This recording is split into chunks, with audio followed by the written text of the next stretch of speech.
დონელი მართალი იყო, როცა უარყოფდა ისტორიისადმი ნიჰილისტურ დამოკიდებულებას, მაგრამ როცა საკუთარ და ამასთან არაფრით არგუმენტირებულ მოსაზრებებს გვთავაზობს თავისი წარმოსახვის შედეგს, ეს რა თქმა უნდა ცუდია.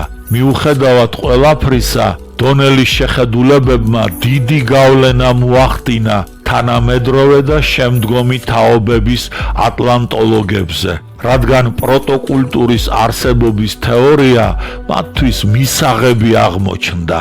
ახლა ამასთან მიმართებაში განიხილავდნენ მაგალითად ამერიკის ინდიელთა ლეგენდებსა და მითებში მოხსენიებულ თეთრ პირისახის მქონე წვერიანი ღვთაებებისა და ადამიანების გამოჩენას.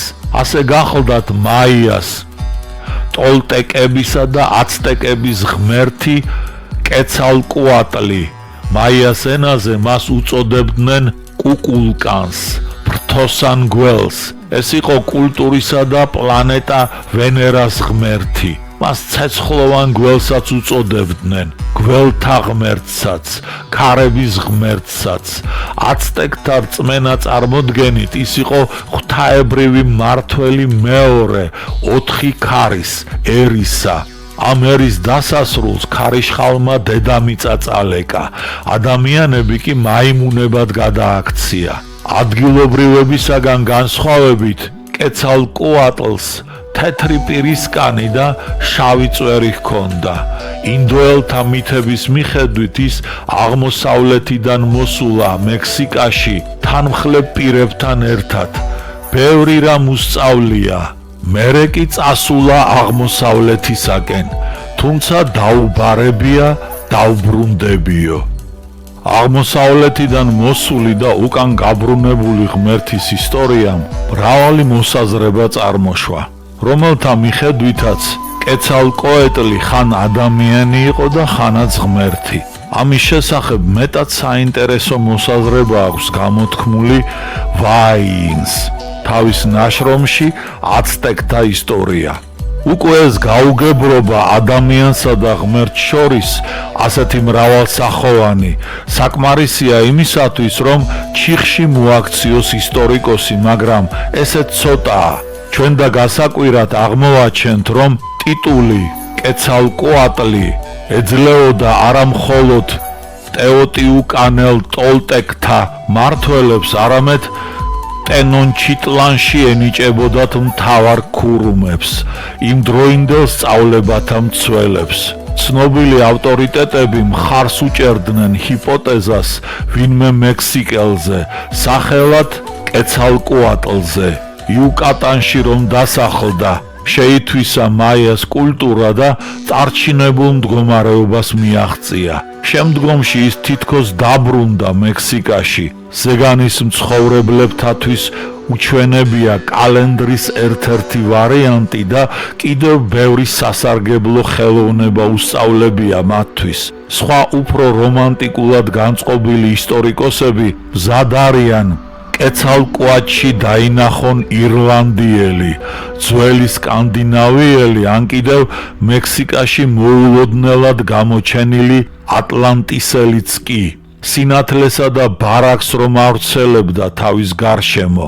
მე პირადად ვფიქრობ, რომ დიდი კულტურის ელემენტების შემოტანას, ისევე როგორც ადგილობრივ ხელოვნებათა შექმნას, შეეძლო არა მარტო კულტურის ღმერთის გამოგონება, არამედ ღმერთის სახელი მიენიჭებინა ცალკეული ადგილობრივი ამღორძინებლებისა და ნოვატორებისათვის. უდაოდ საყურადღებო მოსაზრებაა, მაგრამ ისიც ფაქტია, რომ კეცალკოატლის თეთრმა პირისკანმა და შავმა წვერმა 1519 წელს აცტეკთა იმპერიის დასაპყრობად გალაშქრებულ ფერნანდო კორტესსა და მის ესპანელებს დიდად შეუწყო ხელი გამარჯვებაში. აღმოსავლეთიდან მოსული და შემდეგ ზეცად ამაღლებული ღმერთის შთამომავლებს ელოდნენ აცტეკები. ეს მოლოდინი მათი რწმენა წარმოდგენების განუყოფელი ნაწილი იყო. ამიტომ არ უნდა გაგვიკვირდეს თეთრპირისახიანი და შავწვერა ესპანელები თავიანთი ღმერთი რომ ეგონათ. 1520 წლის 30 ოქტომბერს ესპანეთის მეფის კარლ მეხუთისადმი გაგზავნილ წერილში კორტესი წერს, რა უთხრა მას შეხვედრისას აცტეკთა იმპერატორმა მონტესუმამ. ჩვენ ვიცით, რომ აღმოსავლეთის ქვეყნებიდან, საიდანაც ამოდის მზე, უნდა მოვიდნენ ადამიანები, რომელთაც უწერიათ ამ ქვეყნის მბრძანებლები გახდნენ. ოღონდაც მეფობდა მბრძანებელი, რომელიც გაქრა და მისი მემკვიდრენი ჩვენი კანონიერი ხელმწიფენი არიან. ჩვენ ამ მიწის მკვიდრნი არა ვართ. მხოლოდ რამდენიმე საუკუნით ადრე ჩვენი წინაპრები ჩრდილოეთიდან მოსულები დამკვიდრდნენ აქ და ჩვენ მართავთ მას მხოლოდ კეცალკოატლის ნაცვალის უფლებით. მას ასე მე სიამოვნებით ვიღებ თქვენი ხელმწიფის ელჩობას და მის ფეხებთან დავამხობ ჩემს სამეფოს. ასე გახლავთ ფანატიკური რწმენის ძალა, რომელმაც თვალები დაუბრმავა მონტესუმას და საბედისწერო შედეგი მოუტანა აცტეკებს. რაც შეეხება თეთრი პირისახის შავწვერა ბრძენკაცს, მან ბევრი რამ ასწავლა აცტეკებს და მათზე მეფობდა, ვიდრე არ გაუჩინარდა. მისი მოსვლაცა და გაქრობაც კითხვებს იწვევს და მათზე ყველაზე დამაჯერებელი პასუხი ის იქნებოდა, თუ ვივარაუდებთ, რომ თეთრი პირისახის მქონე შავწვერა კაცი თავის სამშობლოში დაბრუნდა. ის აშკარად ევროპოიდული რასის წარმომადგენელია.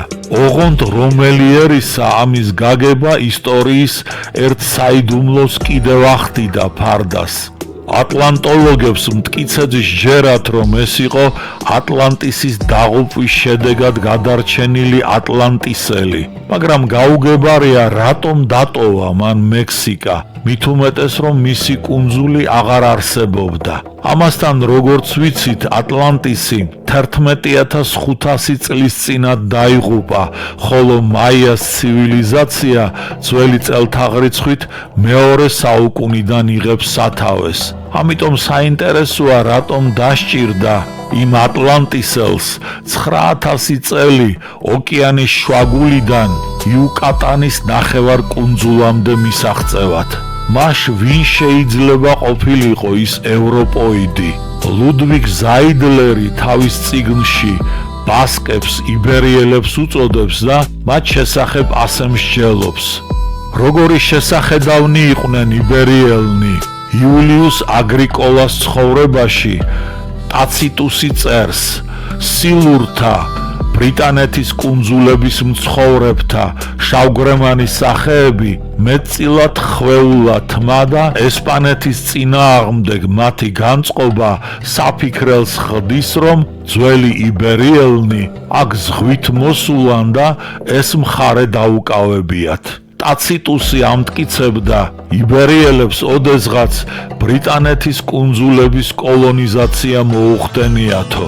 ამას დღევანდელი არქეოლოგები და ისტორიკოსებიც ამოწმებენ. გასული საუკუნის დასაწყისის უგამოჩენილესი ლინგვისტი ალექსანდრ ჰუმბოლდტი იმაზრისა იყო, რომ დასავლეთ ევროპის მთელ ტერიტორიაზე სიცილიის, სარდინიისა და კორსიკის კუნძულთა ჩათვლით ოდესღაც იბერიული ენა ბატონობდა. ამავე დროს შესაძლოა მოიძებნოს გარკვეული ანალოგიები ბასკებისა და ევროპის ფარგლებს გარეთ ცხოვრებ ხალხებს შორის. ჩრდილოეთ აფრიკის ხალხებთან ბასკების კავშირის ამბავი უკვე მოგახსენეთ, ხოლო ინგლისელი კოლინგსტონი, განათლებით ისტორიკოსი და ანთროპოლოგი, ამტკიცებს, გვატემალელ ინდიელთა ენა ბასკურს ძალიან ჩამოჰგავსო. პირველი რაც უნდა ითქვას არის ის, რომ ზაიდლერი ატლანტოლოგია და მისი მსჯელობის ხასიათი და არგუმენტების მოხმობის ფორმა ტიპიური ატლანტოლოგისათვის უფრო მეტად დასაბუთებას ამ მიმართულების კვლევარებთან კითხველი იშვიათად თუ ნახავს. ახლა კი მისი მსჯელობის შესახებ. როგორც ვნახეთ, ის ბასკებს ძველ იბერიელებს უწოდებს და ამაში ჩემი აზრით არც უნდა სცდებოდეს. ტაციტუსის მოხმობით ის ცდილობს წარმოაჩინოს ძველი იბერიელების, ანუ ბასკების მიდრეკილება ზღვაოსნობისაკენ, რომელიც ისე ყოფილა განვითარებული, რომ მათ საზღვაო გზით ბრიტანეთის კუნძულების კოლონიზაციაც მოუხდენიათ. შესაბამისად, ასეთ დაოსტატებულ ზღვაოსნებს ვიკინგებზე და მით უმეტეს კოლუმბზე ადრე შეეძლოთ გადაეცურათ ატლანტის ოკეანე და მიეღწიათ იუკატანის ნახევარკუნძულამდე, რომლის მეზობლად მდებარეობს გვატემალა. და რა კი ავტორი დეტალურ ინფორმაციას არ გვაწვდის ბასკებისა და გვატემალელ ინდიელთა ენობრივ პარალელებზე, უნდა დავჯერდეთ იმას, რომ ვივარაუდოთ, თუ კი ასეთი პარალელები არსებობს, ეს უდავოდ ბასკი ზღვაოსნების იუკატანის ნახევარკუნძულსა და მის მიდამოებში ჩაღწევისა და იქ ადგილობრივ მოსახლეობასთან ურთიერთობის თავისებური დადასტურებაა. ჩვენ ბასკებისა და მათი შთამომავლობის საკითხს კიდევ დაუბრუნდებით. განვაგრძოთ მსჯელობა. მე მგონია, რომ ბასკები ესოდენ მარჯვე მეზღვაურები ნამდვილად მიაღწევდნენ არა მარტო ცენტრალურ ამერიკას, არამედ სამხრეთსაც. ყოველ შემთხვევაში სამხრეთ ამერიკაშიც ანალოგიურად აღმოსავლეთიდან მოსულ თეთრ ადამიანს დიდი როლი აქვს შესრულებული პერუში ინდიელთა დიდი კულტურისათვის საფუძვლის ჩაყრის საქმეში. მათ შესახებ მეტად საინტერესოდ მოგვითხრობს ცნობილი ნორვეგიელი მოგზაური და მეცნიერი ტურ ჰიერდალი. პერუში როცა ესპანელებმა აღმოაჩინეს ინკების სამეფო, პედრო პისარომ ჩაწერა, რომ ანდების შავგვრემან და ტანმორჩილ ინდიელებს შორის ცხოვრობდა ინკების გაბატონებული მოდგმა. ეს იყო ტანმაღალი, თვითონ ესპანელებზე უფრო თეთრი კანის მქონე ადამიანების ტომი. პისარო განსაკუთრებით აღნიშნავს პერუს ცალკეულ მცხოვრებთა თეთრ კანსა და ქერათ მას. ისეთივე იყვნენ ის ადამიანები, რომელთა მუმიებსაც ახლა ვნახულობთ. წყნარი ოკეანის ნაპირზე, პარაკასის ახლოს, ქვიშიან უდაბნოში არის ფართო გამოქვაბულები, სადაც ხელოვნურ სამარხებში შესანიშნავად შენახულა მუმიები.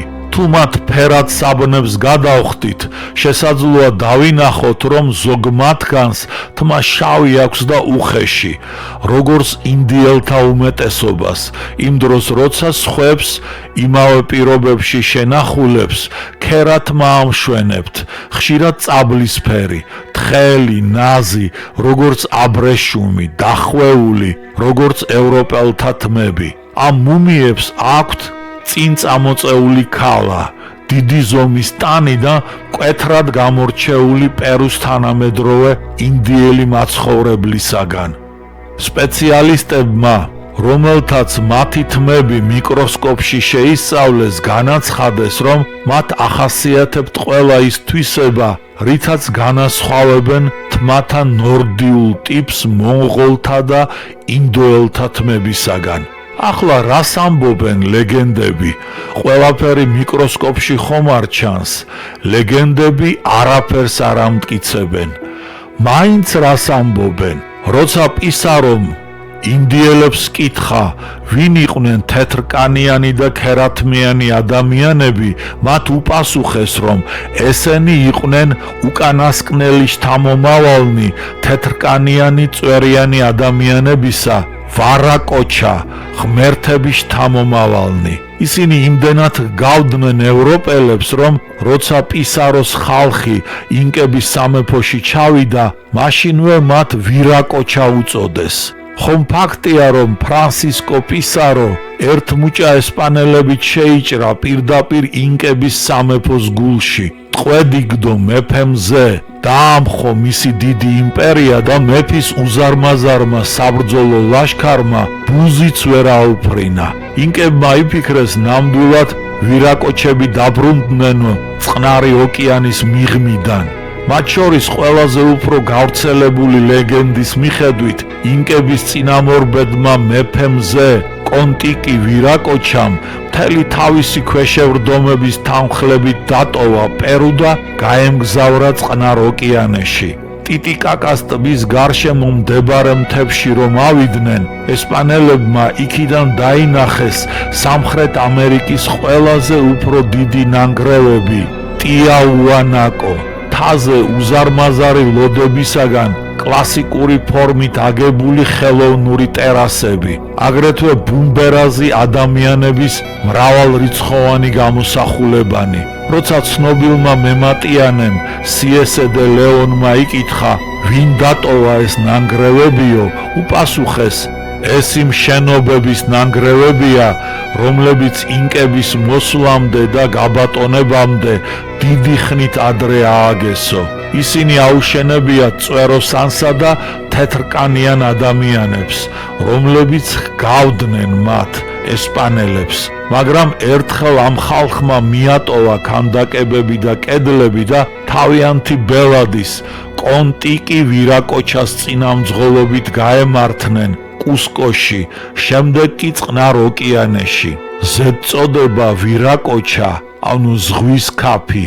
მათ იმიტომ მიიღეს, რომ თეთრი კანი ჰქონდათ და ზღვის ქაფივით გაქრნენ. ამგვარად ზღვის ქაფის გამქრალი ხალხი ევროპოიდები არიან. წარუშლელი კვალი რომ დატოვეს როგორც პერუს ინდიელთა კულტურასა და ყოფაზე, ასევე წყნარი ოკეანის კუნძულების მცხოვრებლებზე.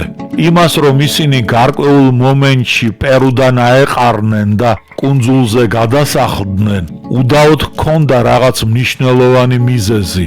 ამ ევროპოიდებმა პრობლემა სხვაგვარად რომ ვერ გადაწყვიტეს, მაშინ მიმართეს როგორც ჩანს აპრობირებულ მეთოდს, ანუ ემიგრაციას. კონტინენტს გაეცალნენ და კუნძულებზე გადასახლდნენ.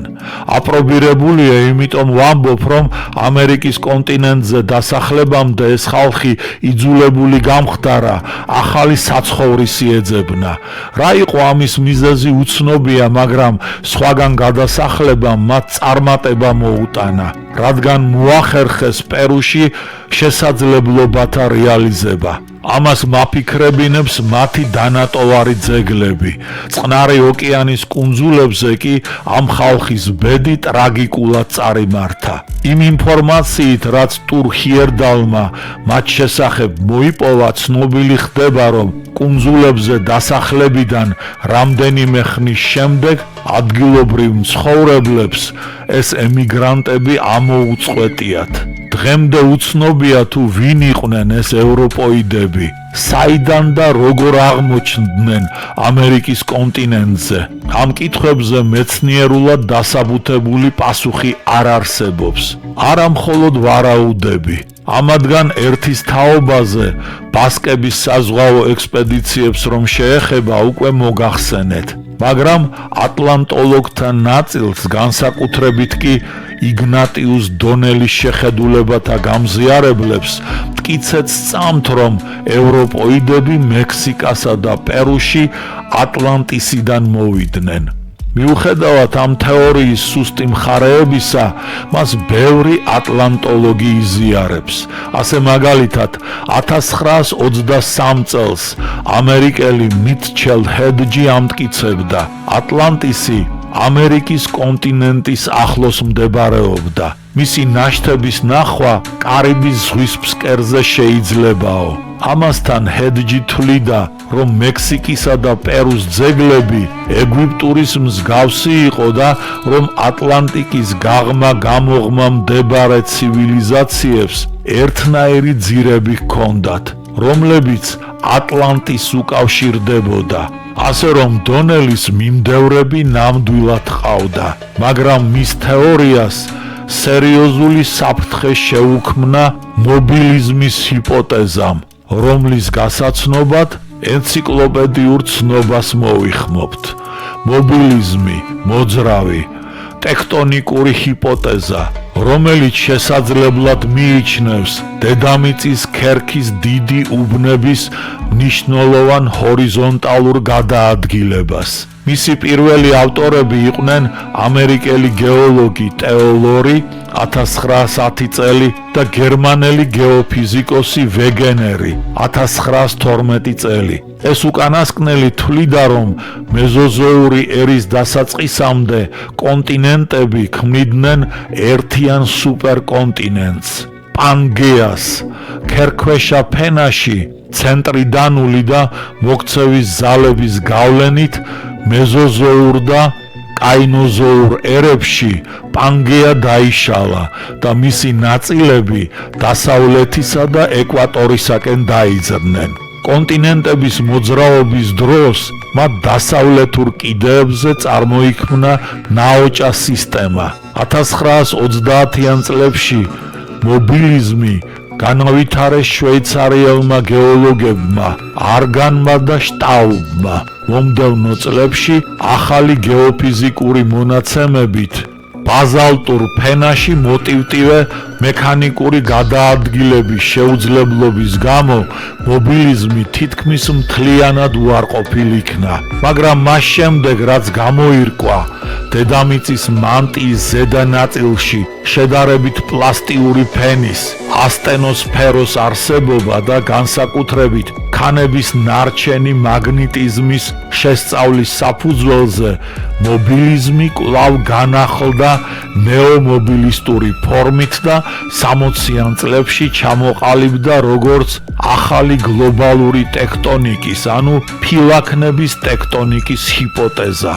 თუ ვირწმუნებდით ალფრედ ვეგენერის კონტინენტების დრეიფის თეორიას, მაშინ ატლანტის ოკეანეში კუნძულ ატლანტისში შესაძლო არსებობის საკითხი საეჭვო ხდება. დავხედოთ ატლანტის ოკეანის ფიზიკურ რუქას. პირველი რაც ყურადღებას იქცევს, ეს ჩრდილოეთიდან სამხრეთისაკენ 18,000 კილომეტრზე მერიდიანულად გადაჭიმული შუა ატლანტის ქედია. ოკეანის ფსკერის მთათა სისტემა. ქედი ოკეანის დასავლეთ და აღმოსავლეთ ნაწილებად ყოფს, თავად ქედიც ორად, ჩრდილოეთისა და სამხრეთის ნაწილებად იყოფა. ჩვენთვის საინტერესო ნახევარი ჩრდილოეთ ატლანტიკაში მდებარეობს. აქ ქედის ორივე მხარეს არის წყალქვეშა პლატოები, ქედები და მაღლობები. ფსკერის ეს ამაღლებები ერთმანეთისაგან გამოჰყოფენ ქვაბულებს. ამათგან უნდა გამოვარჩიოთ კანარის ქვაბული. ის მდებარეობს ჩრდილო ატლანტიკის ქედსა და აფრიკას შორის. დაახლოებით იმ ადგილას, სადაც მოიაზრება პლატონის ატლანტისი. ქვაბულის ფსკერი ბორცვიანი ან თითქმის მთლიანად ბრტყელი აბიზური ვაკეა. ქვაბულის მაქსიმალური სიღრმე მის ჩრდილოეთ ბოლოში 6578 მეტრი, ხოლო სამხრეთში 6549 მეტრია. კანარის ქვაბულის განაპირას წყალქვეშა მთებია. მათი მწვერვალები ამოშვერილია ვულკანური კუნძულების სახით. ამათგან სამხრეთ-აღმოსავლეთით მადერასა და კანარის, ხოლო უფრო სამხრეთით მწვანე კონცხის კუნძულებია. აი ამ მიდამოებში ვარაუდობენ ატლანტოლოგები კუნძულ ატლანტისის არსებობას. ცხადია მათი ეს შეხედულება პლატონის ნათქვამს ეფუძნება, მაგრამ რამდენად რეალურია აქ დიდი კუნძულის არსებობა? ატლანტისის ფართობს სხვადასხვაგვარად ანგარიშობენ და საკმაოდ დიდი ციფრები მოჰყავთ, განსაკუთრებით იმათ, ვისაც ატლანტისი ოკეანეში ეგულება. ამიტომ ერთი მათგანის ჟიროვის გამოთვლის შედეგს მოვიხმობ. ის წერდა: პლატონის მონაცემებით დედაქალაქის წინამდებარე დაბლობის ზომები შემდეგი იყო: 3000 სტადიონი 550 კილომეტრამდე, სიგრძე ზღვიდან შუის მიმართულებით 2000 სტადიონი 370 კილომეტრამდე. ამრიგად მთავარი სამეფო ფართობი მიახლოებით 2000 კვადრატული მეტრის ტოლი იქნებოდა. თუ გავითვალისწინებთ იმას, რომ ატლანტისის დანარჩენი 9 სამეფო ბევრად ნაკლები იქნებოდა, ძალიან უხეში მიახლოებით შეიძლება ვივარაუდოთ, რომ ატლანტისის საერთო მაქსიმალური ფართობი 1 მილიონ კვადრატულ კილომეტრზე მეტი არ იყო. ავტორი აქვე გვაწვდის თავის მოსაზრებას კუნძულის მოსახლეობის რაოდენობის შესახებ. ატლანტისის მთავარი სამეფოს მოსახლეობა, ჩემი აზრით, დედაქალაქისა და ქალაქების გარეშე აღწევს 4 მილიონ ადამიანს. თუ კი ვივარაუდებთ, რომ ქალაქის მოსახლეობის რაოდენობა შეადგენდა 1/5 სოფლისას, მაშინ მივიღებთ სულ 6 მილიონს. ატლანტისის ფართობისა და მოსახლეობის რაოდენობის შესახებ გამოთქმული ეს ვერსია იმდენადაა საყურადღებო, რამდენადაც ის კი არ პასუხობს ატლანტისთან დაკავშირებულ სტატისტიკური ხასიათის კითხვებს, არამედ თავად ბადებს არსებითი მნიშვნელობის კითხვებს. თუ ასეთი დიდი ფართობის კუნძულზე იყო განფენილი ატლანტისის სამეფო და მას ასე მრავალრიცხოვანი მოსახლეობა ჰყავდა, მაშინ რატომ არ დარჩა ამ კუნძულის ნაშთი ან ატლანტისელთა კულტურის რაიმე არტეფაქტი მაინც? ან კიდევ ეს უზარმაზარი მოსახლეობა უცებ ამოწყდა? ვერავინ გააღწია სამშვიდობოს, პათხომ უდიდესი ფლოტი ჰყავდათ. საქმეც ისაა, რომ ჟიროვის გათვლები პლატონის ზოგიერთ მონაცემს ეფუძნება. ტიმეოსისა და კრიტიას ავტორს კი ატლანტისის შესახებ ყველაფერი გაზვიადებულად აქვს მოყვანილი. თავად განსაჯეთ, დაუჯერებელია დიდი კუნძულის არსებობა იქ, სადაც კანარის ღრმული და ვულკანური წარმოშობის არქიპელაგებია, აზორისა და მადერას, კანარისა და მწვანე კონცხის ღრმულის გაჩენასაც ეძებნება ახსნა და ზემოხსენებულ კუნძულთა ოკეანის ზვირთებიდან ამოწვერვასაც. მაგრამ დიდი კუნძულის ატლანტისის დედამიწის ამ კუთხეში არსებობის დასაბუთება ძალიან ძნელია, მით უმეტეს თუ სუპერკონტინენტის პანგეას მოდელირებულ გამოსახულებას დავხედავთ სათანადო რუქაზე, სადაც კონტინენტების დრეიფის შედეგად მისი თანდათანობით დაშლისა და დედამიწის კონტინენტების მიერ თანამედროვე ფორმის მიღების პროცესია გამოსახული, დავრწმუნდებით, რომ ზემოხსენებული პროცესის არც ერთ ეტაპზე 1 მილიონი კვადრატული კილომეტრის ფართობის მქონე კუნძულისათვის იქ ადგილი არ მოიძებნება.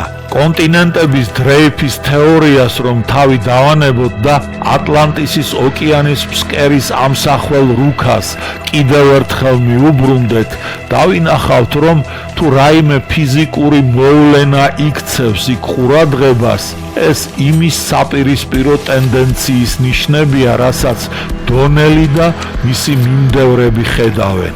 კერძოდ კი ის, რომ ხედავთ არა კუნძულებისა და მატერიკების დაძვრის კვალს, არამედ პირიქით ატლანტის ოკეანის მთელ სიგრძეზე აღმართულ წყალქვეშა ქედს, წყლის ზემოთ კი ვულკანური წარმოშობის კუნძულებს, რაც დადასტურებაა იმისა, თუ რა მოხდა და რა ხდებოდა ოკეანეში. ეს კუნძულების ჩაძირვა კი არა, მათი ამოწვერვა იყო და ამის მაგალითებიც არსებობს აზორის კუნძულების, სან მიგელისა და ტერსეირას შორის. 1719 წლის 31 დეკემბერს წყალქვეშა ვულკანური ამოფრქვევის შემდეგ აღმოცენდა პატარა კუნძული, რომელიც 1723 წელს წყალქვეშ გაუჩინარდა. იმავე არქიპელაგში მსგავსი შემთხვევა კიდევ რამდენჯერმე მოხდა.